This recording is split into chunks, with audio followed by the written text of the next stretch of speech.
বিচ্ছেদের পর বন্ধুত্ব হয় না। বিচ্ছেদের পর বন্ধুত্ব রাখা মানে নিজের পায়ে নিজে কুড়োল মারা। যার সাথে গল্পটা শেষ হয়ে গেছে তার চ্যাপ্টারটা চিরকালের জন্য বন্ধ করে দেওয়াই ভালো।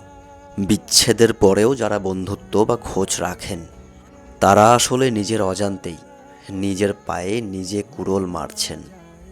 পুরনো ক্ষত জায়গায় বারবার হাত দিলে যেমন রক্ত বের হয়, ঠিক তেমনই প্রাক্তন মানুষের সাথে যোগাযোগ রাখলে ভিতরের কষ্টটা কোনোদিনও কমে না। আপনি ভাবছেন যোগাযোগ রাখলে মন হালকা হবে, আপনি ভুল ভাবছেন। তার একটা টেক্সট, তার একটা ফোন কল, তার একটা ছবি আপনাকে আবার সেই পুরনো নরকের মধ্যেই নিয়ে যাবে, আপনাকে আবার সেই পুরনো জগতে নিয়ে যাবে। আপনি কখনো নতুন করে বাঁচতেই পারবেন না। যে চলে যাওয়ার সে চলে গেছে।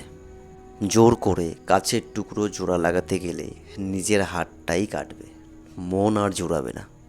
নিজের আত্মসম্মানটা ধুলোয় মেশাবেন না। যোগাযোগ পুরোপুরি বন্ধ করুন। নিজেকে সময় দিন আর বিশ্বাস রাখুন যে জীবনের এই খারাপ সময়টা একদিন কেটে যাবে।